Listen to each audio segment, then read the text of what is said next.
Episode 21. One of the biggest moral bombshells handed to Billy by the Tralfamadorians, incidentally, had to do with sex on Earth. They said their flying saucer crews had identified no fewer than 7 sexes on Earth, each essential to reproduction. Now, again, Billy couldn't possibly imagine what 5 of those 7 sexes had to do with the making of a baby, since they were sexually active only in the 4th dimension. The Tralfamadorians tried to give Billy clues that would help him imagine sex in the invisible dimension. They told him that there could be no earthling babies without male homosexuals. There could be babies without female homosexuals. There couldn't be babies without women over 65 years old. There could be babies without men over 65. There couldn't be babies without other babies who had lived an hour or less after birth, and so on. It was gibberish to Billy. There was a lot that Billy said that was gibberish to the Tralfamadorians, too. They couldn't imagine what time looked like to him. Billy had given up on explaining that. The guide outside had to explain as best he could. The guide invited the crowd to imagine that they were looking across a desert at a mountain range on a day that was twinkling bright and clear. They could look at a peak or a bird or a cloud, at a stone right in front of them, or even down into a canyon behind them. But among them was this poor earthling, and his head was encased in a steel sphere which he could never take off. There was only one eye hole through which he could look, and welded to that eye hole were 6 feet of pipe. This was only the beginning of Billy's miseries in the metaphor. He was also strapped to a steel lattice which was bolted to a flat car on rails, and there was no way he could turn his head or touch the pipe.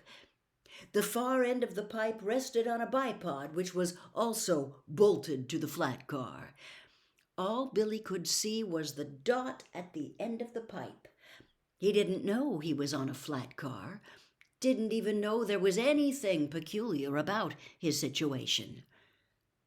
The flat car sometimes crept, sometimes went extremely fast, often stopped, went uphill, downhill, around curves, along straightaways. Whatever poor Billy saw through the pipe, he had no choice but to say to himself, "That's life." Billy expected the Tralfamadorians to be baffled and alarmed by all the wars and other forms of murder on Earth. He expected them to fear that the earthling combination of ferocity and spectacular weaponry might eventually destroy part or maybe all of the innocent universe. Science fiction had led him to expect that. But the subject of war never came up until Billy brought it up himself.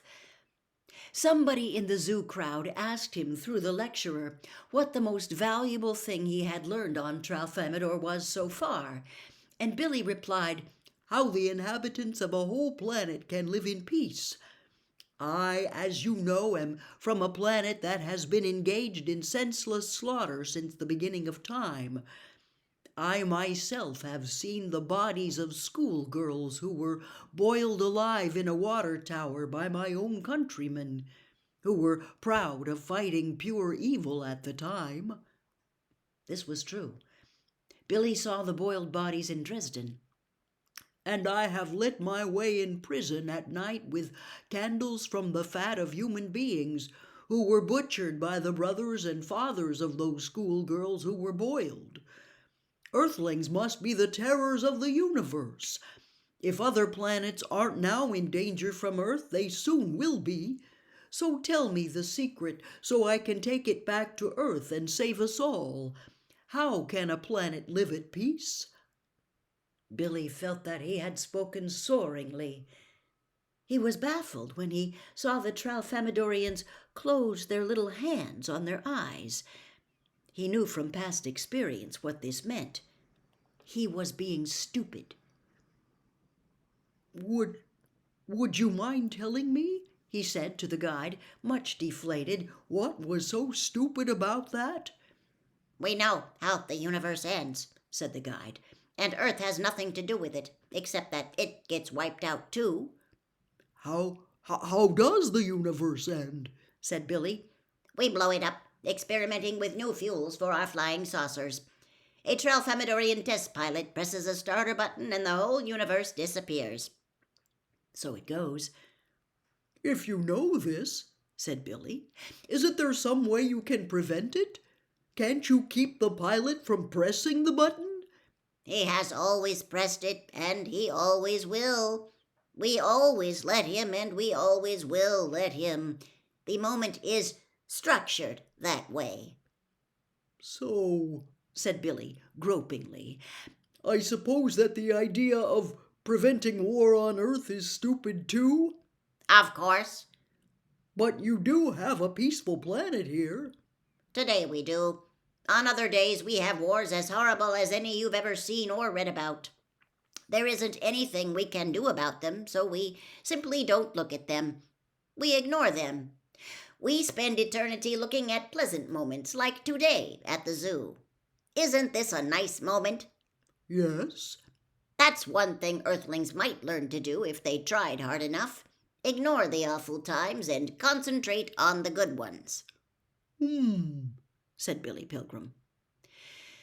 Shortly after he went to sleep that night, Billy traveled in time to another moment, which was quite nice. His wedding night with the former Valencia Merble. He had been out of the Veterans Hospital for 6 months. He was all well. He had graduated from the Ilium School of Optometry, 3rd in his class of 47. Now he was in bed with Valencia in a delightful studio apartment which was built on the end of a wharf on Cape Ann, Massachusetts. Across the water were the lights of Gloucester. Billy was on top of Valencia, making love to her. One result of this act would be the birth of Robert Pilgrim, who would become a problem in high school, but who would then straighten out as a member of the famous Green Berets. Valencia wasn't a time traveler, but she did have a lively imagination. While Billy was making love to her, she imagined that she was a famous woman in history. She was being Queen Elizabeth I of England, and Billy was supposedly Christopher Columbus. Billy made a noise like a small rusty hinge. He had just emptied his seminal vesicles into Valencia and contributed his share of the Green Beret. According to the Tralfamadorians, of course, the Green Beret would have 7 parents in all. Now he rolled off his huge wife, whose rapt expression did not change when he departed. He lay with the buttons of his spine along the edge of the mattress, folded his hands behind his head. He was rich now. He had been rewarded for marrying a girl nobody in his right mind would have married.